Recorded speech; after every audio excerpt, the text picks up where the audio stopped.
Vamos a continuar nuestro estudio de 1 Corintios y siempre estamos en el capítulo 1. Hemos visto un más o menos resumen del Evangelio que nos da el Señor en los versículos del 4 al 9. Eso lo vimos la semana pasada, así como la salutación ya la vimos. Y ahora el apóstol empieza con los casos, con los ejemplos. Y aquí se dan varios ejemplos en las cartas a los Corintios, pues el apóstol Pablo está hablando y eh, comunicándose directamente acerca de algunos problemas, errores, complicaciones y cosas erróneas, por supuesto, que tenían los hermanos en Corinto. Así que vamos a leer a partir del versículo 10. ¿Qué era lo que estaba sucediendo con estos hermanos? Dice versículo 10. 1 Corintios 1:10, os ruego pues, hermanos, por el nombre de nuestro Señor Jesucristo, que habléis todos una misma cosa y que no haya entre vosotros divisiones, sino que estéis perfectamente unidos, en una misma mente y en un mismo parecer. Y ahora viene el caso, porque he sido informado acerca de vosotros, hermanos míos, por los de Cloé, que hay entre vosotros contiendas. Quiero decir que cada uno de vosotros dice, yo soy de Pablo, y yo de Apolos, y yo de Cefas, y yo de Cristo. ¿Acaso está dividido Cristo? ¿Fue crucificado Pablo por vosotros? ¿O fuisteis bautizados en el nombre de Pablo? Doy gracias a Dios de que ninguno de vosotros he bautizado. A ninguno de vosotros he bautizado, sino a Crispo y a Gayo, para que ninguno diga que fuisteis bautizados en mi nombre. También bauticé a la familia de Estefanas. De los demás, no sé si he bautizado a algún otro. No sabemos exactamente si en este momento ya estaba el apóstol Pedro o el apóstol Pedro ya estaba en sus viajes, formalmente viajes de él y ya compartiendo la palabra de Dios. Lo vimos en los viajes que tuvo cuando estaba en Galacia. Pedro fue invitado precisamente por ser uno de los discípulos importantes, entre los más importantes del Señor Jesucristo, y por supuesto va entonces a estas regiones, a estos lugares de Galacia donde el apóstol había predicado, y en donde sucede el evento donde el apóstol Pablo empieza a reprender al apóstol Pedro. Pero no sabemos explícitamente si el apóstol Pedro, fue aquí a Corinto en este momento. De seguro sí recorrió estas regiones, así como de seguro estuvo en las áreas de Galacia, pero no lo sabemos. Y por supuesto, según la tradición, sabemos que llegó hasta Roma. Entonces, es un poco extraño que aquí lo que estaba sucediendo con los hermanos en Corinto es que se estaban haciendo divisiones de hermanos. Se estaban haciendo divisiones y entonces unos decían, yo soy de Pablo, yo soy de Apolos, yo soy de Cefas. Cefas es Pedro.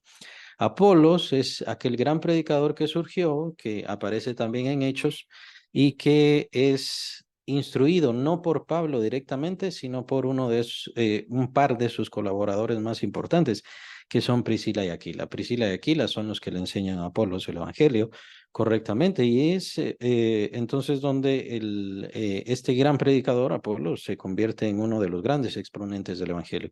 Incluso más adelante, en alguna de sus cartas, el apóstol Pablo menciona que le pide a Apolos que vaya a cierto lugar, pero Apolos en ese momento, en esa situación, no puede y no tiene tiempo. Más adelante entonces podrá ir. Entonces, básicamente Apolos se vuelve en uno de los colaboradores del apóstol Pablo, en uno de los grandes siervos y ministros de la obra del Evangelio del Señor. El apóstol Pablo está aquí abogando precisamente por la unidad de la iglesia, por el centro de la iglesia. El centro de la iglesia es Cristo. El centro de la iglesia no pueden ser todos estos exponentes del Evangelio, quienes, aunque son importantes, Pedro, por supuesto, sabemos la importancia de Pedro para el Evangelio, para la iglesia, para todas las cosas. Es muy importante Pedro. Apolos, el gran predicador, tan gran predicador que en este momento y en esta situación, básicamente, está siendo una especie de contrincante del apóstol Pablo. O sea, tenemos que pensar que Apolos era un excelente predicador, un excelente maestro de la palabra de Dios, un gran conocedor de la palabra de Dios. Por supuesto, aquí ni Pablo, ni Apolos, ni Pedro están haciendo las divisiones. Ellos jamás causaron las divisiones. Quienes causaron las divisiones fueron la propia iglesia, separándose y dividiéndose. ¿Por qué exactamente lo hicieron? Pues no sabemos por qué. Esto es parte de una acusación, llamémosle, o esta familia de Cloé le mencionan, le tienen correspondencia con el apóstol Pablo y le dicen, esto está sucediendo, la iglesia se está dividiendo y están tomando bandos por diferentes apóstoles y exponentes de la palabra de Dios. Probablemente tenga que ver con la situación de los griegos. Recordemos que en los griegos pues estaban los filósofos y los grandes filósofos formaron sus propias escuelas y todas estas escuelas se convirtieron ya en corrientes de filosofía. Es muy importante esto, pues mucho del contexto, y más adelante el apóstol Pablo nos va a hablar sobre eso también, sobre los griegos, que toman gran importancia al conocimiento. Más adelante lo menciona el apóstol Pablo, entonces probablemente es esto lo que está sucediendo. Era la costumbre entonces en el mundo griego y en el conocimiento griego, especialmente con respecto al conocimiento, con respecto a la sabiduría, pues entonces tomar corrientes. Y de hecho está Aristóteles, Platón y todos ellos tenían sus propios discípulos tenían sus propias escuelas y desarrollaron su propia corriente de pensamiento. Probablemente debido a esa costumbre que tenían entonces los griegos o esa costumbre griega que se tenía, es entonces que se tomó este principio. Al final, no lo sabemos, el apóstol Pablo no lo expone. Lo que sí es importante entender, la importancia de la unidad en la iglesia. La importancia de la unidad en la iglesia es tan valiosa que el diablo, por supuesto, busca destruirla. Busca destruirla, entiendo yo, que más adelante nos da la razón. Solamente regresemos a los primeros versículos que leímos, versículo 10. Dice el apóstol Pablo, rogándole a los hermanos en el nombre del Señor Jesús. Es decir, el apóstol Pablo está poniendo el nombre del Señor Jesús para decir, miren, esto no soy yo, sino es el Señor Jesús quien lo está haciendo. Yo les estoy hablando, les estoy instando en este momento, pero no es un consejo mío, es algo que el Señor les está mandando. Dice que habléis todos una misma cosa. Esto en el versículo 10. Que no haya entre vosotros divisiones, sino que estéis perfectamente unidos en una misma mente y en un mismo parecer. Muy importante aquí el ejemplo, ya que si nosotros nos dividimos, lo que empieza a suceder es que en la iglesia se empiezan a formar bandos, se empiezan a formar discusiones, empiezan a suceder peleas y al final terminan dividiéndose las iglesias. Al final siempre ese es el principio y el diablo siempre busca hacer eso. Así que es muy importante con el liderazgo, es muy importante al tener digamos, un trabajo o un servicio de dirección adentro de la iglesia, siempre mantenerse sujetados a la unidad propiamente de la iglesia, sujetados a lo que el Señor desea, lo que el Señor dispone y por supuesto cuando se den peleas y conflictos en cualquier sentido, definitivamente apartarse de todo eso. Apolo sí es bastante seguro que comunicó mucho a esta iglesia de Corinto, pero no aparece que sea Apolos quien esté haciendo esto. Entonces, es muy claro esto, ya que de Pedro no estamos seguros, Pablo definitivamente por un buen tiempo no estuvo ahí en Corinto y siempre la costumbre de Pablo ir, evangelizar, fundar iglesias, ministrar a los hermanos, orar por ellos y después ahí va a otro lugar. Esa era la costumbre constante del apóstol Pablo. Y Apolos, pues básicamente se convirtió también en un evangelista, sí, de mucho viaje y de muchos lugares a donde visitar. Así que ellos tomaron bando por su propia posición y discusión. Entonces, el liderazgo es muy importante dentro de la iglesia, precisamente porque busca el diablo destruir la iglesia, dividir la iglesia, arruinar la iglesia y arruinar el trabajo de la iglesia. Ahora llama la atención, ¿por qué? Y estos pasajes que vamos a ver acá al final ya del capítulo 1 son muy importantes, pues nos hablan del evangelismo. Tienen que ver mucho sobre el evangelismo y hay que ponerles atención. Muy interesante porque perdón, todos Romanos, vimos la doctrina del Evangelio, de qué se trata el Evangelio, cuáles son los pasos del Evangelio, los principios del Evangelio, qué es la profesión de fe y todas esas cosas las vimos. La justicia de Dios que trajo a través de su Hijo Jesucristo para todos los seres humanos, todo eso, el mensaje del Evangelio lo vimos, pero aquí estamos tratando el evangelismo, es decir, el empleo del mensaje. cómo se debe dar el mensaje. Y hay muchos detalles al respecto. Es muy interesante este tema y para el evangelismo es de lo mejor. Vamos al versículo 11, que creo que es entonces el que nos da las razones. Versículo 11. Pues no me envió Cristo a bautizar, dice, sino a predicar el evangelio, no con sabidurías de palabras, para que no se haga vana la cruz de Cristo. Esa palabra me llamó la atención, vana. Esa palabra de ahí, versículo 17, al final. Versículo 17 al final, la palabra vana, para que no se haga vana la cruz de Cristo. Si la quieren apuntar, es la palabra kenu, pero es con K y se escribe con doble O al final, o sea, se escribe que no O. Así se escribe, pero se pronuncia kenu. Eso es lo que significa la palabra acá, eso es, perdón, la palabra que se encuentra en los manuscritos acá por vana. Y esta palabra kenu lo que significa, o ya sea otro significado que también le podemos dar, y tal vez también el sentido que le quiso dar el apóstol, es vacío. Cuando habla aquí entonces de algo vano, en este caso de la cruz de Cristo, es algo vacío. Y me llamó mucho la atención. ¿Se puede hacer vacía la cruz de Cristo? Sí, por nosotros, por nuestros errores de mensaje, por nuestra mala comprensión y por las divisiones que menciona aquí el apóstol Pablo también. El apóstol Pablo dice, por supuesto, en el versículo, Dios me envió a predicar, Dios no me envió a bautizar, Dios me envió a predicar. Y de hecho puede ser que esto mismo delate por qué vinieron los conflictos. Es que a mí me bautizó tal, es que a mí me bautizó tal otro. Y entonces por eso es que le pertenezco a este otro o le pertenezco al otro. Muy probablemente es eso lo que está delatando el apóstol Pablo. Debido a que ustedes los están bautizando diferentes hermanos, lo cual es correcto, es perfectamente correcto, pero ustedes mismos se están desviando, se están alejando. Ahora, el problema con esto es, ¿será que se está volviendo vana la cruz de Cristo? Claro, él utiliza esto con respecto a la sabiduría de palabra.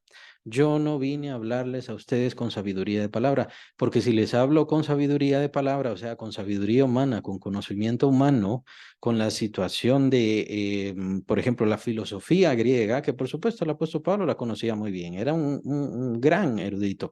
Él conocía muy bien la filosofía, pero él no llegó con eso. ¿Por qué? Porque eso hace vana la cruz de Cristo. De hecho, esto lo menciona más adelante. Pero me llama la atención el hecho de, se puede vaciar la cruz de Cristo, que es precisamente esa frase, vana la cruz de Cristo. Se puede vaciar la cruz de Cristo. De hecho, más adelante, y si no estoy mal, sí, es el siguiente versículo en donde se menciona poder, que el poder de la salvación es la cruz de Cristo. Para nosotros que somos salvos, la cruz, el mensaje de la cruz es poder y utiliza la palabra dunamai, que dunamai de donde viene la palabra dinamita que nosotros utilizamos. La dinamita significa poder, poder, fuerza, potencia, ¿no?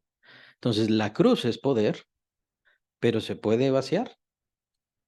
Y entonces llama la atención esto. ¿Es esto lo que busca el demonio? ¿Es esto lo que busca el diablo con las peleas y con los conflictos adentro de la iglesia? ¿Es esto lo que busca el diablo con que nosotros no conozcamos el Evangelio del Señor Jesús? ¿Es esto lo que busca el diablo con que las personas o los creyentes o los pseudo creyentes, como sea, no conozcan bien el Evangelio del Señor y lo trastornen? Y si quieren, podemos ahondar un poco más. ¿Y qué tal de todos los Jesús que ahora existen? Que han existido y que ahora existen, todos los Jesús que se han dado, y especialmente en este nuestro supuesto tiempo moderno, en donde viene el Jesús histórico, el Jesús sin milagros, el Jesús que no nació de María Virgen, el Jesús que no resucitó, el Jesús que se casó. Todos esos cambios. ¿Cuál es el propósito? Bueno, según ellos mencionan, el propósito es hacer un Jesús más accesible, más humano, más como nosotros, más compadre o compañero nuestro. El problema es, ¿será que está vaciándose Cristo? O sea, ¿están vaciando el mensaje de la cruz de Cristo? Creo que esa es la razón por la cual el apóstol menciona la cruz de Cristo, porque el centro de nuestra salvación es la cruz de nuestro Señor. El centro de nuestra salvación no es el ministerio del Señor. Y por eso mencionaba, todos estos pasajes ahora que vamos a ver señalan mucho, implican mucho hacia el evangelismo. Tienen mucho que ver. La cruz de Cristo es lo que nosotros tenemos que predicarle al mundo para que pueda ser salvo, para que conozca la salvación. Los mensajes de Navidad pues son bonitos y por supuesto abren la puerta. Los mensajes de los milagros del Señor Jesucristo son hermosos, por supuesto, y abren la puerta. Pero lo que tiene que llegar al corazón de las personas es la cruz del Señor Jesucristo. ¿Qué fue lo que hizo Dios en la cruz?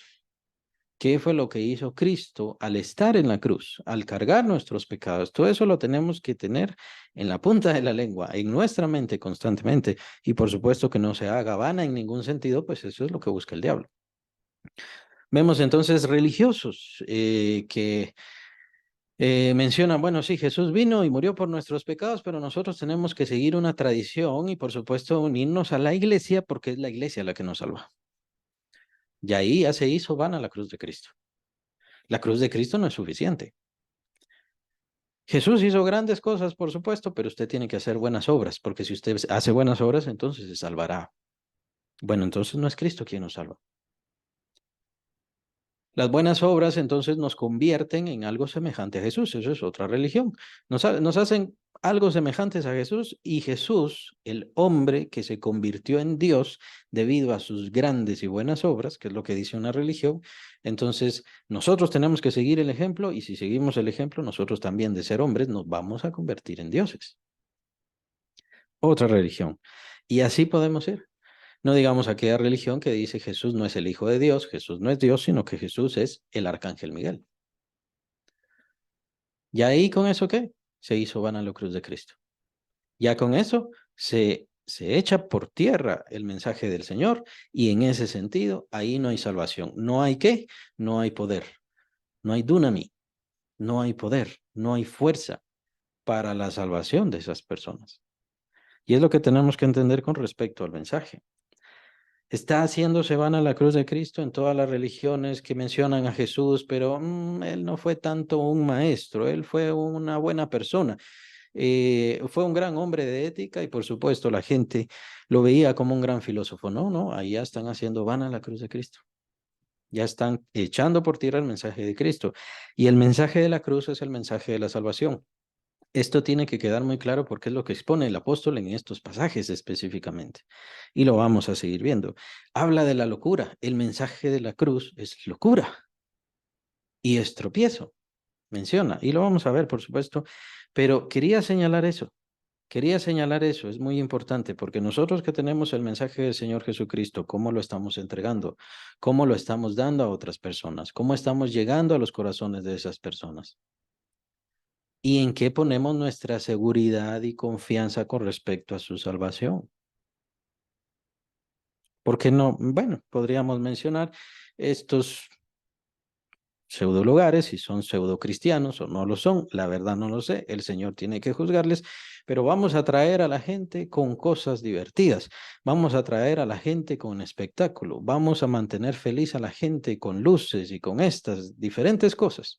Ahora, ¿se estará haciendo vana la cruz de Cristo? No digamos también ese otro pseudo evangelio, porque es un pseudo evangelio, es un evangelio ya podríamos decir apóstata o sectario, en dado caso. El evangelio en donde usted, si viene a Cristo, entonces Cristo le va a hacer millonario.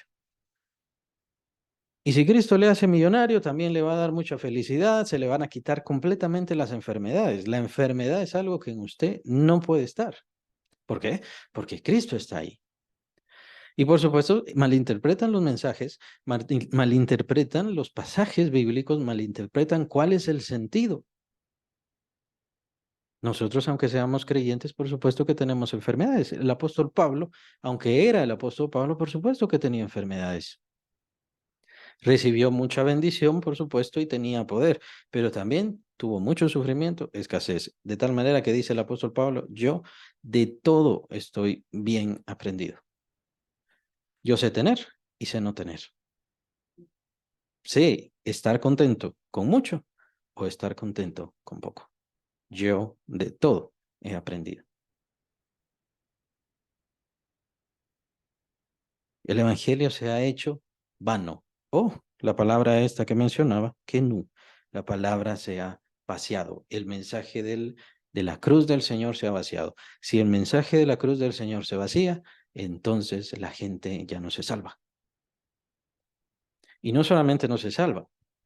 Recuérdense que en la salvación interviene y es por eso que no podemos dividir una cosa de la otra. No es salvación y usted sigue siendo el mismo de antes. Es que si el Evangelio ha venido a su vida, el reino de Dios ha venido a su vida, la relación con Dios ha venido a su vida y su vida tiene que ser transformada, tiene que ser renovada. De tal manera que usted es cierto que sigue creciendo, pero sigue creciendo la imagen de Cristo. No tiene que esperar 20 años para dejar un vicio, no tiene que esperar 20 años para dejar un pecado. Ahí está la simiente, la semilla, que es lo que menciona el apóstol Juan en su primera carta. La semilla de Dios está en él y el diablo no le toca. Entonces, el venir al Evangelio es algo de poder. Lo que debemos tener cuidado, y no lo digo porque nosotros lo estemos haciendo, tenemos que ser precavidos, tenemos que ser sagaces, tenemos que seguir explorando, conociendo y meditando en esta cruz de Cristo, porque lo que el diablo busca en las iglesias, en los creyentes, es que el mensaje del Evangelio se haga vano, el mensaje de la cruz se haga vano, porque entonces al hacerse vano se hace vacío, se queda sin poder. Y hay muchas personas que dicen adherirse a la cruz del Señor precisamente por alguna filosofía, porque buscan alguna bendición, por tal vez alguna pena moral o alguna cosa así, situación de conciencia, pero no por el poder del Evangelio, el poder de salvación. Y es por eso, mencionaba, es muy importante estos pasajes que vamos a ver para el evangelismo, muy importante. Bien, vamos a entrar al siguiente pasaje de versículo 18. Bueno, la tendencia del apóstol Pablo, y por eso está bien que esté dividido por temas todos los versículos, está bien, y todas las cartas, está bien, porque vemos un cambio radical en el apóstol ahora, ya viene a tomar otro sentido o viene a tomar otro tema. Casi podría decirse que dejó, por un lado, este conflicto que tenían. Los hermanos estaban apartándose, unos decían que era de Pablo, otros decían que eran de Apolos, otros decían que, que eran de Pedro, y entonces estaban haciendo conflictos entre ellos. Bueno, el apóstol simplemente les llama la atención, les manda la atención. Ahora, pareciera que el apóstol Pablo se está apartando de eso, pero si somos sagaces y logramos entender, creo que el apóstol Pablo está diciendo, vean, esta es la verdadera razón por la cual nosotros estamos en el Evangelio y tenemos que poner atención en todo esto. Versículo 18 dice, porque la palabra de la cruz es locura a los que se pierden, pero a los que se salvan, esto es, a nosotros, es poder de Dios. Por si quieren apuntar esa palabra locura que aparece ahí, aparece más adelante también, es moria o morias. Esa palabra, morias, también quiere decir insensatez. Incluso uno de los significados es boberías, pero no creo que el apóstol haya mencionado aquí boberías. Es como algo que no tiene sentido. Eso es lo que quiere decir aquí la palabra locura, porque la palabra de la cruz es locura a los que se pierden, pero a los que se salvan, esto es a nosotros, es poder de Dios. Ahí está, dunamai, poder. Esa palabra final o casi final del versículo, poder es dunamai. Es la palabra constante que utiliza el apóstol Pablo para hablar de poder. Dunamai. No es un mensaje bonito, consideremos eso, es muy importante, por eso el llamado a la atención a las palabras, no es un mensaje bonito, no es una gran filosofía, no es la mejor ética que jamás ha existido, que sí, todo eso tiene que ver, la enseñanza del Señor es una ética muy superior, pero no es eso. El verdadero mensaje del Evangelio y el sentido del Evangelio es el poder de Dios que transforma la vida del ser humano. Muy interesante que asociemos todas estas palabras, incluso con las que hemos visto en la carta anterior que vimos, la carta de Romanos, porque en la carta anterior lo que vemos es que la justicia de Dios se manifestó a través de la obra de su Hijo Jesucristo y que al venir a nosotros, entonces esa misma justicia se nos es imputada, se nos es dada, viene a nuestra vida. Ahora, ¿qué pasa? Aparte también el Evangelio es poder. El Evangelio es poder para transformar a las personas. El Evangelio es poder para transformar al pecador. El Evangelio es poder para transformar la vida de la persona. Ahora, se está haciendo vana la cruz de Cristo y esta interrogante es muy importante, que nos llame la atención, que nos haga entender que cómo está, cómo está nuestro mensaje, cómo está lo que hablamos, cómo está lo que decimos. Y con esto nuevamente digo, no estoy acusando, sino, por supuesto, no entremos y veamos qué pasa con las sectas, qué pasa con las religiones, qué pasa con ellos, sin importar a quién adoren, sin importar lo que piensen, sin importar sus credos o sus tradiciones, lo que hacen es van a la cruz de Cristo. Y ese es el sentido satánico, por sobre todas las cosas. No se trata que el diablo quiera que todos los inconversos sean satanistas. No quiere eso. Los satanistas es un muy pequeño grupo nada más de todas las personas. ¿Qué es lo que busca el diablo? Lo que busca el diablo es que la cruz de Cristo sea vana, o sea, la cruz de Cristo sea vacía, ya no con poder. Veamos ese contraste. La cruz de Cristo es con poder o se ha vaciado o yo he permitido que se vacíe esa cruz. Esa es la interrogante de cada persona y es lo que tenemos que estar pendientes todos nosotros de no permitir que el mensaje que damos sea una cruz vacía, sino que sea una cruz con poder, por así decirlo. Obviamente, la cruz no tiene ningún poder y tampoco hago ningún señalamiento a los crucifijos que tengamos que utilizar en ningún sentido, sino que el mensaje de salvación del Señor Jesucristo que tenga poder, poder para transformar a las personas. Ahora, muy interesante, ese mismo mensaje de salvación para los que se pierden es locura o morias.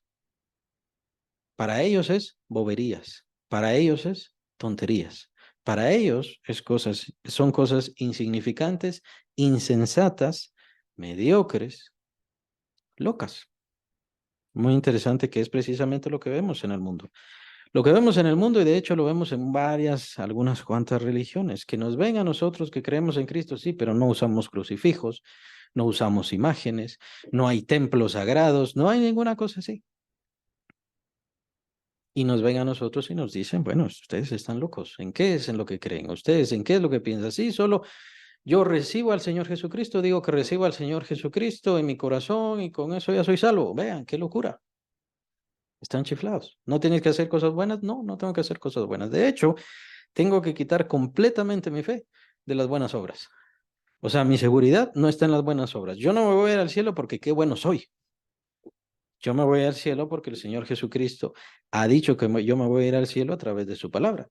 Me ha dado la esperanza, me ha dado la seguridad, yo tengo la seguridad. Ah, bueno, entonces, ¿has visto a Jesús? No, no lo he visto.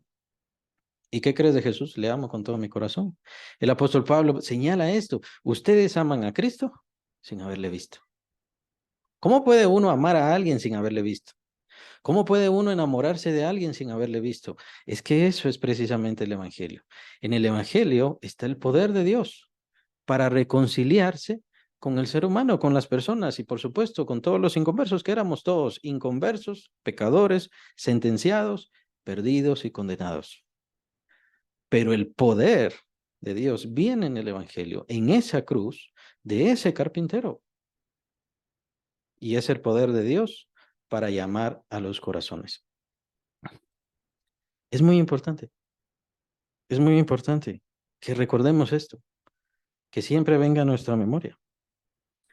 Entonces, menciona las palabras de la Escritura. Versículo 19, pues está escrito, destruiré la sabiduría de los sabios y desecharé el entendimiento de los entendidos. ¿Dónde está el sabio? ¿Dónde está el escriba? ¿Dónde? El disputador de este siglo. ¿No ha enloquecido Dios la sabiduría del mundo?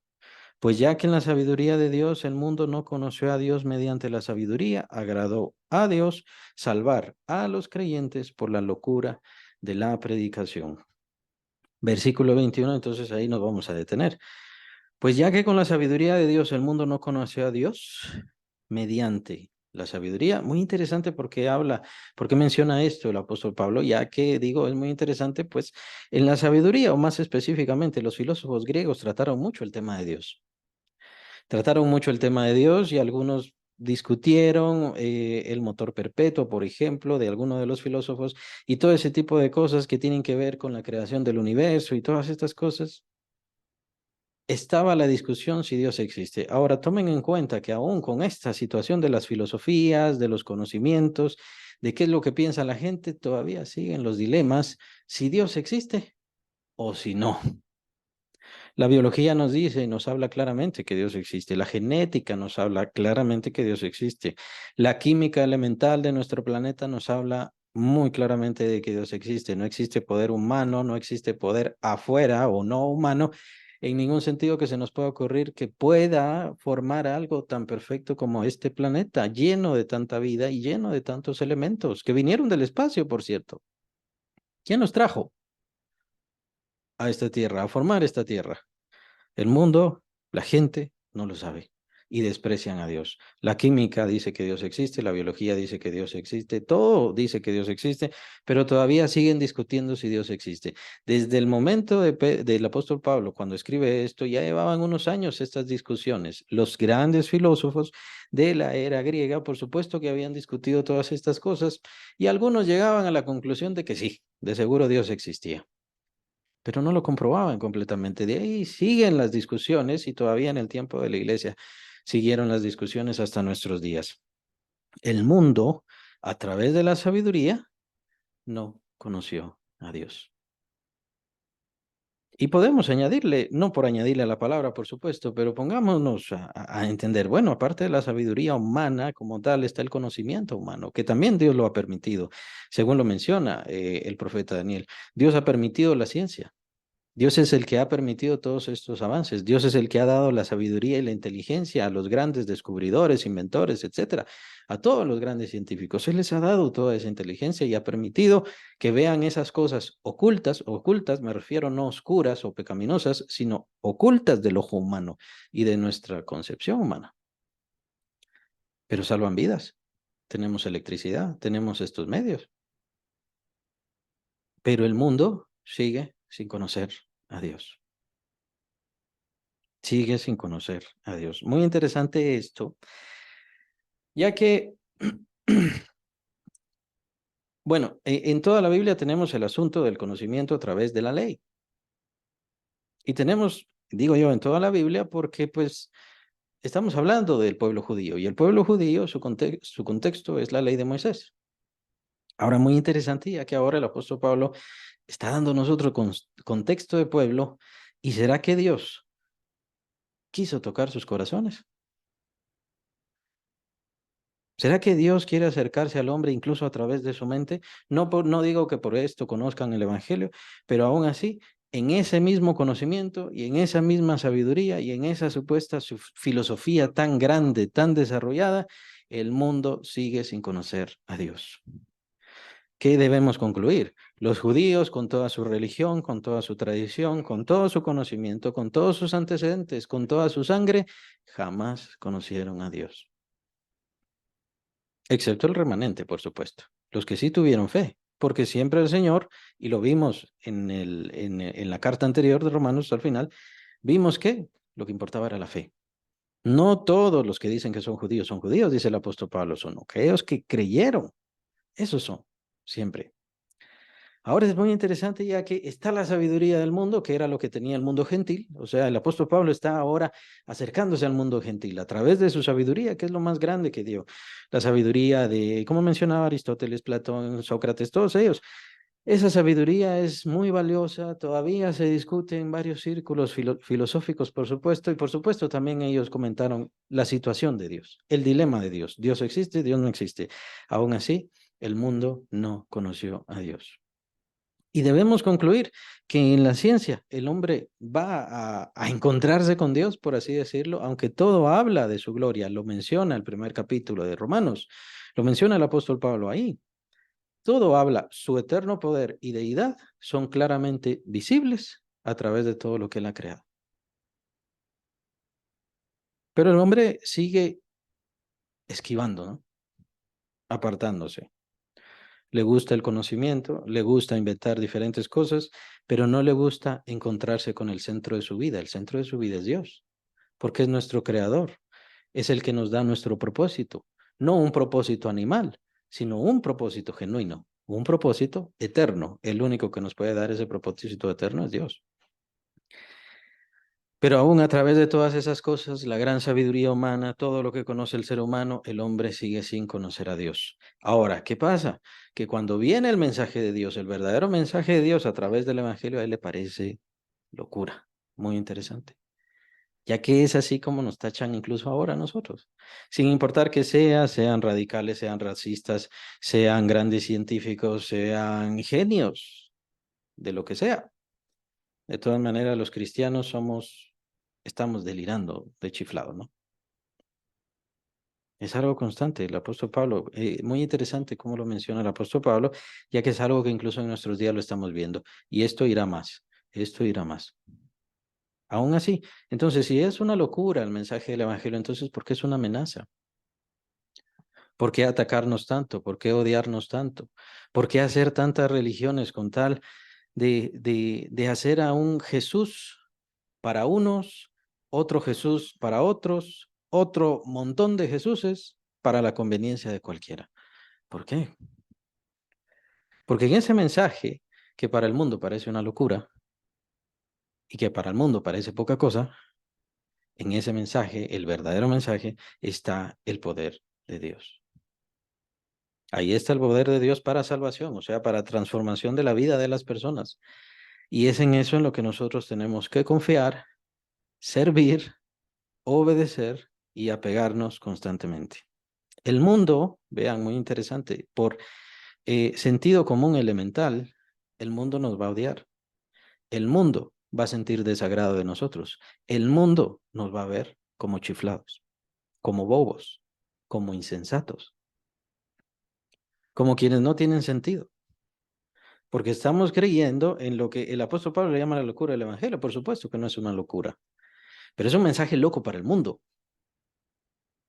¿Y quiénes son los que siguen ese mensaje? Los locos creyentes, los locos que tenemos fe, los locos que amamos a Cristo y que verdaderamente hemos visto el poder de Dios eh, a través de Él en nuestras vidas. También vemos la contraposición del mundo. El mundo está completamente dividido y apartado de Dios y apartado de este mensaje. Este mensaje nunca será recibido por el mundo porque el mundo siempre verá este mensaje de salvación como un mensaje de locura, como un mensaje insensato, sin razón de ser. Entonces, ¿qué debemos hacer con los científicos? ¿Qué debemos hacer con aquellos que niegan a Dios? Hablarles de la cruz de Cristo, porque necesitan el testimonio, pero ellos los van a seguir viendo como locura. Entonces, ¿qué tengo que hacer? Solo seguirle hablando de la cruz de Cristo. Eso es todo. ¿Y esas personas por qué? ¿Por qué no creen el mensaje? Vean, muy interesante, porque tiene que ver con la mente, tiene que ver con los pensamientos. El mensaje del Evangelio entra a los pensamientos de estas personas y ellas lo razonan como una locura. La pregunta es, porque sabemos que en la palabra de Dios viene la fe, ¿qué pasa con esa fe? Cuando reciben el mensaje del Evangelio y para ellos es locura y así lo traducen en su mente, ¿qué pasa con esa fe? Obviamente ellos desechan completamente la fe, se apartan de la fe, denigran la fe, se burlan de la fe. Así que, ¿qué pasa con esas personas? Inmediatamente, lo único que podemos hacer es darles testimonio. Hasta que se cansen, hasta que se harten, hasta que nos saquen o lo que sea. Versículo 22, muy interesante ese 21. Versículo 22, porque los judíos piensan en señales y los griegos buscan sabiduría. Nuevamente, entonces, aquí estamos tomando el contexto de lo que he mencionado. El apóstol Pablo está viendo el contexto de los griegos, el contexto filosófico, el contexto del conocimiento, el contexto. Ellos no tenían ninguna promesa de Dios, pero a través de su filosofía, de hecho, sí tocaron el asunto de Dios. Y eso tomando en cuenta que ellos tenían muchos dioses, Zeus y todos los demás, Poseidón y todos ellos, venían precisamente de la corriente griega, ¿no? De la cultura griega propiamente, pero a lo que Pablo se refiere acá no se refiere a esa mitología. Pablo se refiere a los filósofos que genuinamente discutieron la existencia de Dios. Y a lo que algunos cuantos llegaron y el otro gran grupo de gente dijo, pues bueno, estoy en contra del filósofo, algunos cuantos llegaron es a decir, Dios sí existe. Porque es imposible que las cosas existan sin un principio eterno y que no tiene causa. Y no vamos a entrar a todo eso porque es una discusión bastante cansada y bastante difícil. No vamos a entrar a todo eso, pero es a eso a lo que se refiere el apóstol Pablo. Muy interesante que aunque tenían dioses, hubo filósofos que sinceramente se pusieron a entender, bueno, de verdad, ¿existió un Dios? No así como los dioses de nuestra mitología, que venían hijos de tal, hijos de tal, hijos de tal, anteriormente, sus padres, no, sino que si existía verdaderamente un Dios eterno, que no tuviera causa, o sea, sin causa quiere decir que no tuvo principio, ni alguien más le dio razón. Muy interesante, a eso se refiere el apóstol Pablo. Los griegos buscan sabiduría y cuando el apóstol Pablo llevó la revelación de Dios, que es el Evangelio del Señor Jesucristo, la revelación de Dios para ellos, ellos lo vieron como una locura, como algo insensato y se burlaron de eso. Se burlaron de eso. Por supuesto, siempre hubo quienes se convirtieron, quienes recibieron el Evangelio y eso lo vemos en el libro de Hechos, por supuesto. Ahora, los judíos piden señales y aquí a lo que tenemos que recordar, pues es de los Evangelios, donde una y otra vez, ¿tú qué señal haces? Le dicen al Señor Jesús, ¿tú qué señal haces para hacer esto? Lo del templo y las cosas diferentes que él decía, ¿tú qué señal haces? ¿Qué señal? Los ciegos ya podían ver. Los paralíticos saltaban, brincaban, corrían. ¿Qué señal era la que ellos querían? El Señor incluso les dice, la generación incrédula demanda señal, pero en realidad no se les va a dar ninguna señal ya más. Ya mucho, ya fue suficiente señales. ¿Qué más señales quieren? ¿Qué más señal necesitaban los judíos? Bueno, dice el Señor, esta es la señal que se les va a dar. Es la señal de Jonás, hablando de él, de su resurrección, por supuesto, su muerte y su resurrección.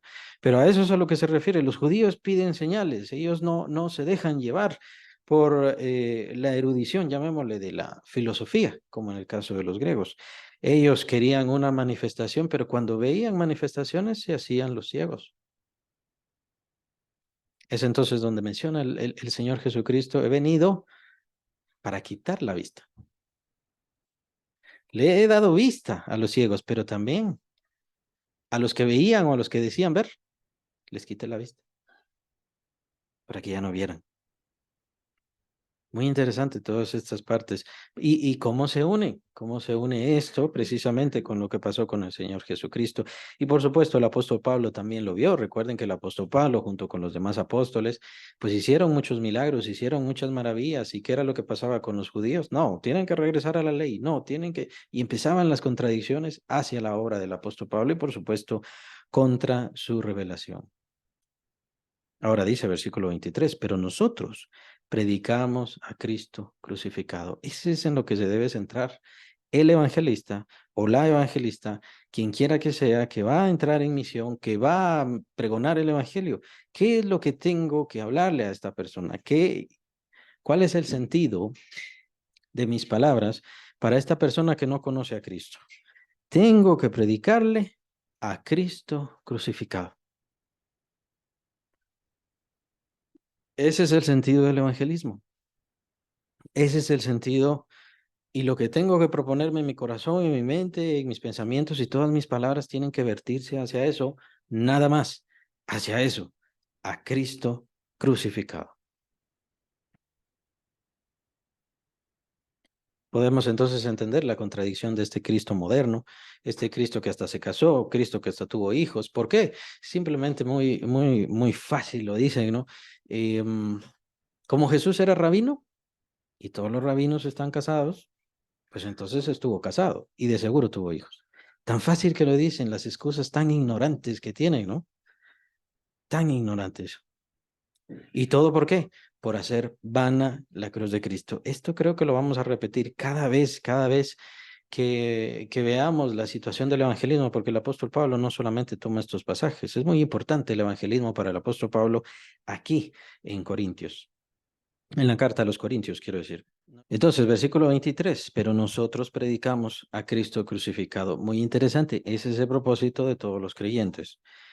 En principio elemental por cuestión del evangelismo. Por supuesto que hay muchos otros temas adentro del evangelio, adentro de la iglesia, las cuestiones de éticas, el trato humano, el trato del Señor y el trato de los dones también. Todas estas cosas son temas importantes, fundamentales que conocer adentro de la iglesia. El punto es que el primer tema, el tema central y el cual debemos aprender desde el principio hasta el final de nuestra vida sobre esta tierra es aprender a hablar sobre Cristo crucificado. Y cuando habla de predicar, vean, todos somos predicadores, pero nosotros predicamos, nosotros somos predicadores. La idea del apóstol Pablo es que nosotros no simplemente tenemos fe, sino que nosotros debemos predicar. Cada creyente es un predicador y ha sido llamado a ser un predicador. Con esto no quiero decir que todos son pastores, no quiero decir que todos deben establecer iglesias, no, se trata de predicar.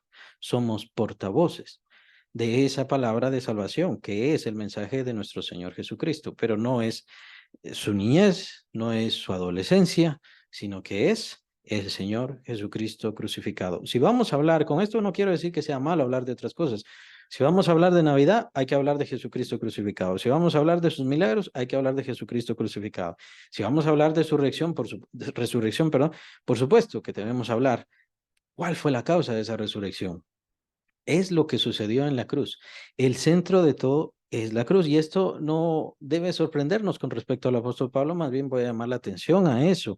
Es que el apóstol Pablo, la gran revelación que recibió, entiendo yo, en esas sus manifestaciones gloriosas que él recibió en donde muy probablemente se fue al cielo e incluso se fue al paraíso, él lo menciona y lo menciona en estas cartas de Corintios, por supuesto. em, la revelación que él recibió es sobre Jesucristo crucificado. ¿Qué fue lo que hizo el Señor Jesús en esa cruz? Con esto no quiero decir que no aparezca, incluso en el Antiguo Testamento aparece, y por supuesto los demás apóstoles también hablaron y hablan al respecto, pero el apóstol Pablo recibió revelación sobre revelación, revelación sobre revelación, ¿qué fue lo que sucedió en la cruz? De tal manera que nosotros también morimos como iglesia, morimos en Cristo Jesús para poder renacer juntamente con Él, como lo menciona el capítulo 6 de Romanos. Todo esto es una revelación. Entonces, para el apóstol Pablo hablar de Jesucristo crucificado es algo que él recibió revelaciones directas de Dios y es esa la razón por la cual él es un apóstol. De hecho, más adelante surgirá el asunto, el tema del apostolado, porque, como vimos, estaban discutiendo, vimos en los versículos anteriores, estaban discutiendo. Bueno, surge el tema de la duda del apostolado del apóstol Pablo. Más adelante surge ese tema. Y entonces, increíble, el apóstol Pablo tiene que defender su propio ministerio y su propio llamado ante ellos. Ahora, ¿cómo sabemos? Por supuesto que él fue un enviado directo del Señor Jesucristo y se añade a los 11, por supuesto. Eh, Porque él recibió este mensaje de la obra gloriosa, omnipotente, valiosísima, eterna, que hizo el Señor Jesucristo, que hizo Dios en el Señor Jesucristo junto con nosotros, o mejor dicho, para nosotros. En Cristo Jesús, en su cruz. Es un mensaje eterno, inconmensurable, y de tal manera por eso les mencionaba, esa es la razón por la cual el apóstol Pablo menciona mi evangelio. Menciona el apóstol Pablo mi evangelio porque él lo recibió por revelación de Dios. Y él también vimos esos pasajes. Él no le aprendió a este apóstol, no le aprendió a este profeta, él lo recibió de Dios. Por eso le menciona mi evangelio. Nosotros predicamos a Cristo crucificado. Muy interesante que este es, diría yo, el primero de los llamados de todos los creyentes. Incluso el apóstol Pablo, lo primero que hizo, después que recibió la vista, y obviamente recibió al Señor Jesucristo y fue bautizado por Ananías, ¿qué fue lo primero que hizo? Ponerse a predicar. Aquel que antes nos perseguía, y eso fue lo que dijeron, aquel que antes nos perseguía, ahora está predicando el Evangelio.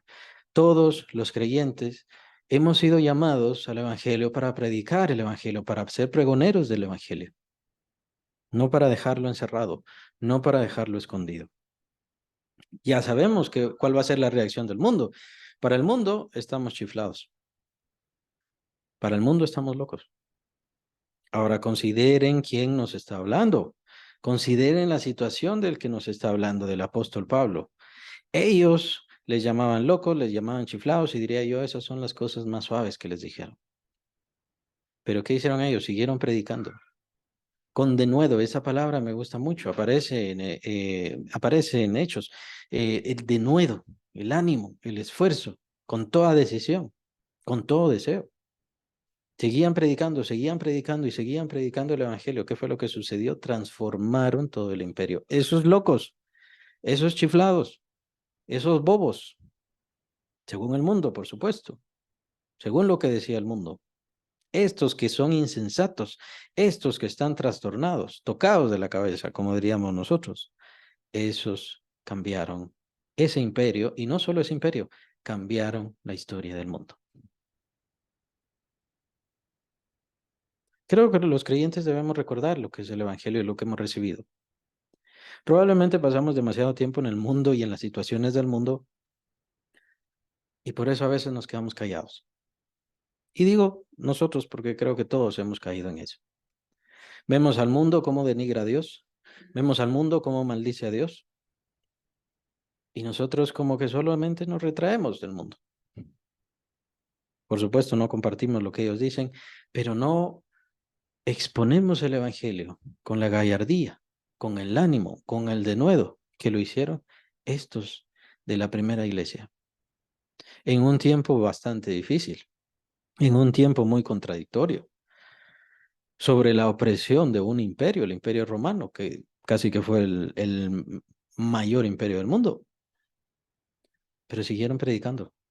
Y siguieron predicando y siguieron esforzándose sin importar qué les decían, sin importar qué hacían, sin importar qué pasaba. Ahora la iglesia se ha vuelto una iglesia de obra social. Y no me malentiendan tampoco, por supuesto que es buena la obra social y es importante y lo hicieron los apóstoles. Por supuesto que sí. Pero nosotros somos portadores del poder de Dios, que transforma a las personas y no solamente transforma a las personas, sino transforma incluso la historia del mundo. Y lo que hemos hecho es, como el mundo ha rechazado tanto el Evangelio, pues vamos a esconderlo. Y probablemente, y diría yo la gran mayoría, pues entonces ya no quieren hacerse los súper del Evangelio, sino que vamos a ver esto un poco de forma filosófica. Incluso aparece esta palabrita un poco chistosa, la motivación. Que el Evangelio sea más de motivación, motivar a la gente. Que si se sienten tristes, bueno, vamos a darles emoción, vamos a darles vitalidad, vamos a darles alegría. Ahora será ese el Evangelio. ¿Y será que eso significa nuevamente que se está haciendo vana la cruz de Cristo? Es la pregunta de cada quien. Al ver nosotros entonces estos pasajes que estamos contemplando del apóstol Pablo, tenemos que preguntarnos una y otra vez, ¿cómo estoy yo? ¿Cómo está el mundo? ¿Cómo está mi iglesia? ¿Cómo está cada uno? ¿Y cuál es mi posición sobre esta cruz que recibió la sangre del Hijo de Dios? Y que sin esa cruz nosotros no seríamos salvos. Preferimos entonces ver a estos ateos, a estas personas que sin sentido hablan acerca de la cruz de Cristo, denigrándolo, odiándolo, despreciándolo, o en el mejor de los casos, que Jesús era un gran maestro. Y es completamente ilógico. El Señor Jesús no era un gran maestro. Consideremos la realidad. Por supuesto que era un gran maestro, pero ¿qué pasa con Jesús? Muy interesante esta expresión, estoy seguro que varios la han escuchado. Si el Señor Jesús no tenía razón en todo lo que él decía, él sería el peor de los seres humanos que jamás han existido. El Señor Jesús no vino a traer una filosofía. El Señor Jesucristo no vino a dar una buena fórmula de ética o la mejor fórmula de ética. El Señor Jesucristo vino a decir, y por eso fue tan despreciado por los judíos, vino a decir, yo soy el Hijo de Dios y Dios está en mí. Y quien me mira a mí, mira a Dios mismo.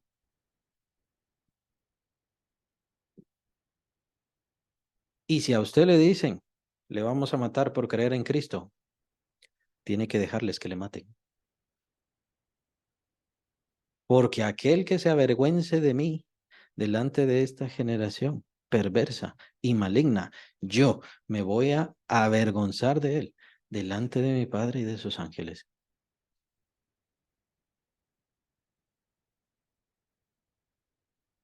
El Señor Jesús no era un filósofo. El Señor Jesús no era un maestro.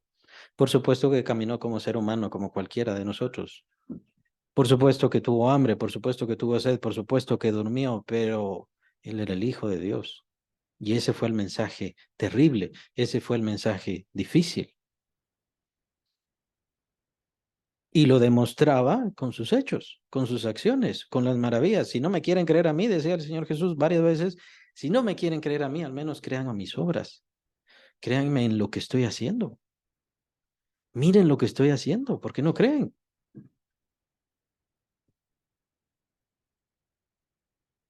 Cuando el Señor Jesús lo apresaron, entonces todos sus discípulos salieron huyendo y por supuesto quedaron muchos de ellos escondidos. Recordemos que solo las mujeres y el apóstol Juan eran los únicos que estaban ahí frente a la cruz. Eh, lo que quiero decir es que a veces somos así y a veces es porque vivimos demasiado en las cosas del mundo y pensamos demasiado en las cosas del mundo. Bueno, ya es hora de despertar. Ya es hora de despertar porque estamos viendo las profecías cumplirse sin importar qué diga el ser humano, sin importar qué tanto odie el ser humano a Dios. Estamos viendo las profecías, estamos viendo que todos se está cumpliendo y estamos viendo que estamos próximos a encontrarnos con nuestro Maestro. ¿Qué va a decir Él de nosotros? ¿Qué pensará Él de nosotros? Consideren que esto era precisamente lo que desvelaba a los apóstoles en aquel entonces y a toda esa gran generación que se levantó a transformar al mundo. ¿Por qué digo esto? Porque ellos creían que iban a ver al Señor. Ellos creían que no morirían sin ver al Señor en su venida. Y por eso corrían, por eso se levantaban, por eso se desvelaban, por eso se esforzaban tanto. Por supuesto, más adelante el Espíritu Santo les dice, tienes que dejar esto, esto y esto escrito, tienes que hacer esto, estas cosas, vas a partir de esta tierra. Varios lo dijeron, varios lo dijeron. Ahora nosotros, ¿será que estamos más cerca de la venida del Señor que ellos? ¿Será que para nosotros es más pronta la venida del Señor que para ellos? Por supuesto que sí. Y nosotros deberíamos estarnos esforzando de la misma manera, sabiendo que el mundo siempre va a decir que es locura, sabiendo que el mundo siempre va a decir que es mentira, o aquellos religiosos, bueno, ¿qué señal es la que eligen? ¿Qué señal? Aquí está esta señal no, otra señal. Así son los religiosos. Nunca están contentos con nada, pues al final siempre son pecadores. Y eso es lo que les gusta y lo único que lo único que les gusta, vender a Dios por dinero. Más exactamente, vender su Dios por dinero. Es lo que buscan los religiosos. Ahora, ¿qué es el creyente? El creyente, todo creyente es un predicador. Y ojalá que eso se nos grabe. Todos nosotros somos predicadores. No es que el pastor es predicador, no es que el maestro es predicador o el evangelista es predicador. Todos somos predicadores y todos tenemos que predicar a Cristo. Tenemos que predicar a Cristo no solamente en nuestras palabras, sino con nuestras acciones. Para eso fuimos llamados. Y no podemos avergonzarnos ante esta generación sin importar qué digan del Evangelio. Si lo dijeron y se lo dijeron al apóstol Pablo, si se avergonzaron, si desecharon al Señor Jesucristo, ¿por qué nosotros nos vamos a sentir mal por el desprecio del mundo, por el odio del mundo? El mundo va a condenación y lo único que sabe sobre la salvación, que es el Evangelio, es que es una bobería, es una tontería. Eso es lo que dice el mundo. Y siempre lo dirá, siempre lo dirá. Nosotros tenemos que seguir hablando y tenemos que disponernos en esa seguridad, en esa lucha. Ahora, ahí está la lucha. Nosotros somos predicadores de Jesucristo crucificado porque algún día nos vamos a encontrar con Él. Y Él sabrá, porque delante de Él, y eso también lo menciona su palabra, delante de Él todas las cosas están desnudas. Ante el Señor no hay excusa. Ante el Señor no tenía tiempo. Estaba muy ocupado o ocupada. Tenía que hacer diferentes cosas. No, no, no, no, no. Todo está desnudo delante de Él. Y el Señor sabe si nos avergonzamos, El Señor sabe, si nos hicimos un poco más del mundo, el Señor lo sabe todo. Así que es hora de cambiar nuestra disposición. ¿Y para qué venimos al Evangelio? Venimos al Evangelio para predicar del Evangelio. Ese es nuestro propósito, para ser predicadores de la cruz de Cristo. Ese es nuestro propósito. ¿Y saben qué? Tendrán ánimo, tendrán propósito, tendrán seguridad y fortaleza. Por supuesto, el mundo les va a odiar. Ahí es la pelea. Nosotros no estamos contra el mundo. Nosotros no estamos en contra de la tranquilidad del mundo. Ya me molé. Iba a decir de las cosas que hace el mundo, pero sí, obviamente estamos en contra de las cosas que hace el mundo, pero no estamos en contra del mundo en sí. No somos enemigos del mundo, es más exactamente así. No somos enemigos del mundo, sí somos enemigos del pecado, sí somos enemigos del mal, sí somos enemigos de la condenación y de la ruina, por supuesto, que se hace a otras personas. Somos enemigos de todo eso, por supuesto, pero no somos enemigos de las personas. Queremos que todos conozcan de Cristo Jesús. Pero en eso mismo, el mundo nos detesta. Porque le decimos que tiene que cambiar, porque le decimos que tiene que ser distinto, porque le decimos que tiene que ser otra cosa. Y por supuesto, el diablo también nos odia porque le estamos quitando lo que es de él, lo que le pertenece, su reino, aunque es un reino de muerte y de ruina, pero es su reino y a él le desagrada. Y le desagrada bastante. ¿Qué es lo que tenemos que hacer?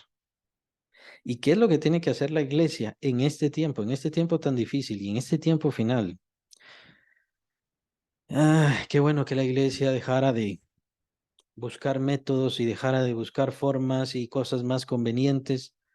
Es cierto que hay ciertas cosas que pueden vestir el mensaje, por supuesto, pero el centro es que todos debemos ser predicadores de la cruz. Esa palabra es stauros, por cierto, si la quieren preguntar, la cruz, stauros. Y es una palabra muy interesante, la cruz de Cristo. ¿Qué tanto conocemos de la cruz de Cristo? ¿Qué tanto nos apropiamos de la cruz de Cristo? ¿Qué tanto nos aferramos a la cruz de Cristo? ¿Qué tanto dependemos de la cruz de Cristo?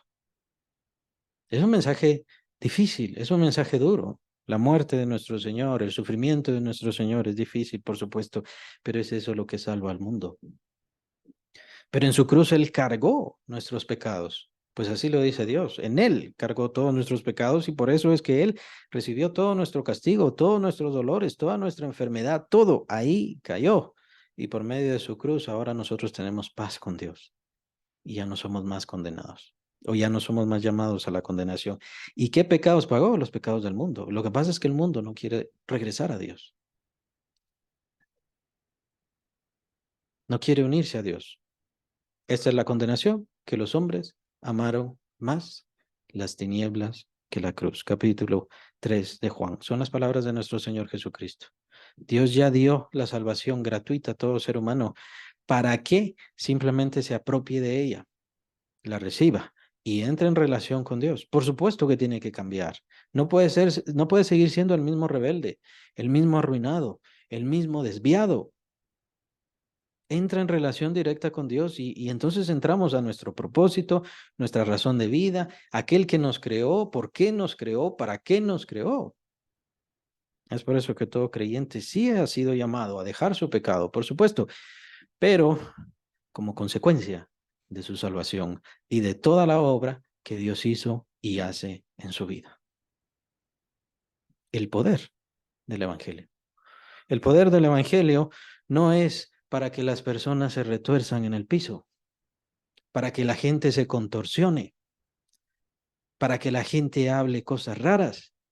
El poder del Evangelio es para transformar nuestra vida, para arrebatar este mundo, mi vida, mi familia, arrebatársela de las manos al demonio y llevarnos a todos a la obediencia y al conocimiento de Dios perfecto. Y estar delante de Él, tal y como lo menciona también el apóstol Pablo, primero el capítulo de Efesios y también lo vimos en Romanos, que Dios nos quiere llevar, y también lo vimos acá en el primer capítulo de Corintios, llevarnos y, y presentarnos delante de Él, puros y sin mancha, firmes, Gracias a Él estamos firmes, pero gracias a Él estaremos puros y sin mancha. Gracias a Él tenemos esa reconciliación. Gracias a Él todo es gracias a Él. Y eso es lo que a nosotros nos toca, seguir predicando. Y si no está predicando, empiece, esfuércese. Tiene poco tiempo. Tiene poco tiempo, el tiempo se está acabando. Nosotros estamos más cerca de esa redención que lo estuvieron los apóstoles y la iglesia primitiva. Nosotros estamos más cerca de esa venida gloriosa de nuestro Señor y somos nosotros los que estamos acá y no tendremos otro tiempo, otra vida ni otra oportunidad. Esta es la única que tenemos.